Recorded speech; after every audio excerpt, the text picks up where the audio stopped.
السلام علیکم، آپ دیکھ رہے ہیں Mubasher Lucman YouTube channel and thank you for subscribing to Mubasher Lucman YouTube channel. اور اگر ابھی آپ نے نہیں کیا تو اس کو پلیز سبسکرائب کریں، بیل آئیکن پریس کریں تاکہ آپ تک مزید نوٹیفیکیشنز بھی پہنچتی رہیں. میں آپ کو بتاؤں کہ آج میں اسلام آباد میں ہوں اور یہاں پہ میں نے بہت لوگوں کو ملا، اور کل میں تھوڑا سا اسلام آباد سے باہر بھی گیا تھا، خاص طور پہ مضافاتی علاقوں میں کے کے.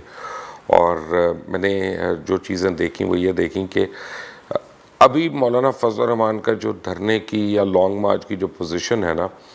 وہ ڈبل ایج سورڈ بنتی جا رہی ہے پاکستان تحریک انصاف کے لیے. کیونکہ country to popular opinion Pakistan Tehreek Insaf میں سے کسی نے بھی ابھی تک اس کے لیے کوئی ایفرٹ نہیں کیا کہ کوئی پولیٹیکل اس کی ریپروچمنٹ ہو، اور وہ اس کو بڑا کانفیڈنٹ سمجھ رہے ہیں، بڑا ایزی لے رہے ہیں کہ مولانا فضل الرحمان جو ہیں ان کا دھرنا فلاپ ہوگا اور کیسے وہ تیاری کریں گے اور اتنے لوگوں کو کیسے رکھیں گے یہاں پہ. دوسری طرف مولانا فضل الرحمان کے ساتھ جو لوگ ہیں ان کے متعلق جو مجھے پتہ چل رہا ہے وہ یہ ہے کہ بہت زیادہ کمیٹڈ ہیں، اور وہ اس وقت جو ہے نا، مولانا فضل الرحمان کے تو کوئی ذاتی ریزنز ہو سکتے ہیں، ذاتی مقاصد ہو سکتے ہیں جو سمجھتے ہوں کہ شاید وہ حکومت میں آنے کا یا کوئی طریقہ کار ہوگا، لیکن ان کے ارد گرد ساتھی جو ہیں وہ صرف مولانا کا نہیں سوچ رہے، وہ اپنی جماعت کا بھی سوچ رہے ہیں، وہ اپنی پولیٹیکل پوزیشننگ کا بھی سوچ رہے ہیں،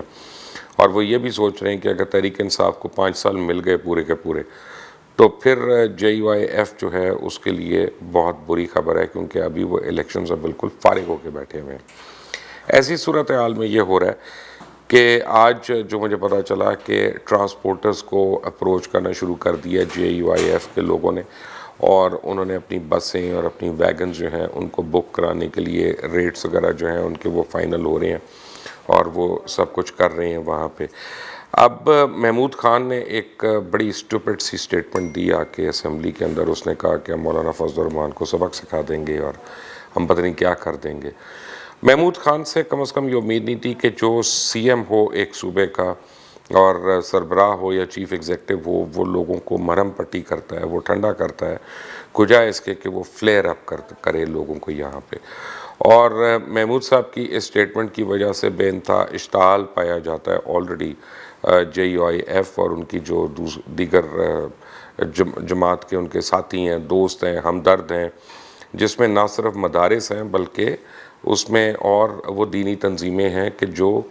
یعنی سیاست سے الگ رہتی ہیں. لیکن مولانا فضل الرحمان کے والد جو تھے مولانا مفتی محمود، وہ ایک بہت بڑا دینی نام تھا، اور دارالعلوم دیوبند کے فارغ التحصیل مولانا مفتی محمود بہت عزت کا ان کا مقام رہا ہے. تو بہت سے لوگ سمجھتے ہیں کہ مولانا کا نام لے کے، مولانا کے نام کی سیاست کی آڑ لے کے دارالعلوم دیوبند کی جو دینی خدمات ہیں ان کو بھی نقصان پہنچایا جا رہا ہے. تو سڈنلی اب مولانا کو بہت زیادہ اس سے اسٹرینتھ مل رہی ہے. اور اگر حکومت کے اراکین یہ سمجھتے ہیں کہ وہ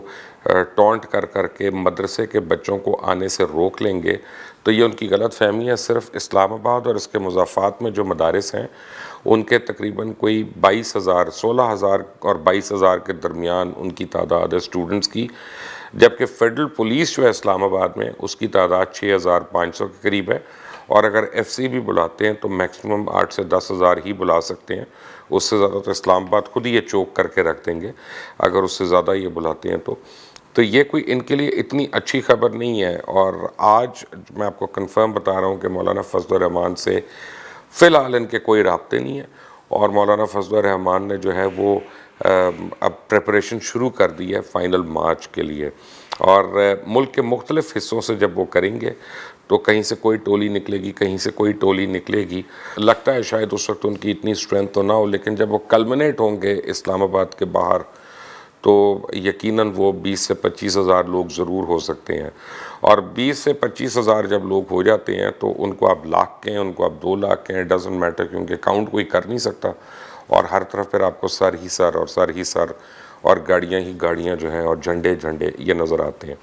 اس کے اوپر اگر پیپلز پارٹی اور نون لیگ حقیقتاً ان کے ساتھ شامل ہو جاتے ہیں، چاہے جھنڈے لے کے اپنے صرف شامل ہوں اور کارکنان نہ بھی آئیں، تو اس کو ایک پولیٹیکل لیجٹیمیسی جو ہے جوائنٹ اپوزیشن کی وہ بہت زیادہ مل جاتی ہے. تو مولانا فضل الرحمان کا یہ جو اب لانگ مارچ ہے یہ حکومت وقت کے لیے ڈینجرس پروپورشنز اختیار کر رہا ہے، اور حکومت کو اب کیئرفل ہونا ہے. اور کیئر کا مطلب وہ نہیں ہے جو محمود صاحب نے کہا اسمبلی کے اندر. کیئر کا مطلب ہے کہ پولیٹیکل ڈائیلاگ کرنا، پولیٹیکلی انگیج کرنا اور ان کو گیو اینڈ ٹیک کرنا، کیونکہ مولانا ہیز نتھنگ ٹو لوز. 1973 کے آئین میں جب سے آیا تب سے ابھی تک مولانا جو ہے پہلی بار حکومت سے ہر طریقے سے باہر ہیں، تو وہ لوز نہیں کر سکتے، وہ گین کر سکتے ہیں صرف یہاں پہ کچھ نہ کچھ. تو وہ he is coming along in full steam. اور پی ٹی آئی کے اپنے اندر جو ہے وہ اب دراڑیں پڑ چکی ہیں far as Maulana Fazal Rahman is concern. ایک hard core old timer P T I ہیں جو دھرنے کے ٹائم کے پی ٹی آئی ہیں، ایک پیرا ٹروپرز ہیں جو بعد میں آئے، اور ایک وہ ہیں جو الیکشن اور الیکشن کے بعد انہوں نے پی ٹی آئی جوائن کیے اپنے گناہ معاف کرانے کے لیے یا اپنے داغ دھونے کے لیے. اب ان ساروں کی الگ الگ سوچ ہے اور وہ ایک پیج پہ نہیں ہے. اور حکومت کو کیونکہ بہت سے اپنے مسائل تو موجود ہیں ہی، اکنامک فرنٹ کے اوپر، معیشت کے فرنٹ کے اوپر اور گورننس کے اوپر، لیکن اس کی وجہ سے ایک نقصان یہ ہے کہ پاکستان تحریک انصاف ایز اے پارٹی جو ہے اپنے آپ کو نہ ری آرگنائز کر سک رہی ہے اور نہ اس کو ری وائٹلائز کر سک رہی ہے. اب یہ آنے والے دن انتہائی ٹیسٹنگ ٹائمز ہیں. کیا پی ٹی آئی کی حکومت جو ہے وہ کوئی پولیٹیکل سلوشن نکال سکتی ہے اس چیز کا، یا مولانا فضل الرحمان کو وہ اتنا کھلا چھوڑ دیں گے کہ وہ 3 صوبوں کے اندر سے law and order situation create کرتے ہوئے پاکستان تحریک انصاف کی نبض کے اوپر آ کے وہ بیٹھ جائیں. آنے والا دن بتائے گا. But stay tuned to Mubasher Lucman YouTube channel. Until the next time, اللہ حافظ. اگر آپ اس چینل سے براہ راست مستفید ہونا چاہتے ہیں، آپ چاہتے ہیں ہماری بریکنگ نیوز خبریں اور پروگرامز آپ تک پہنچتے رہیں، تو یہ بیل آئیکن کو پریس کریں اور سبسکرائب کا بٹن دبا لیں تاکہ ان انٹرپٹڈ آپ کو جتنی بھی لیٹسٹ نیوز ہوں گی، اپڈیٹس ہوں گی، وہ ملتی رہیں گی.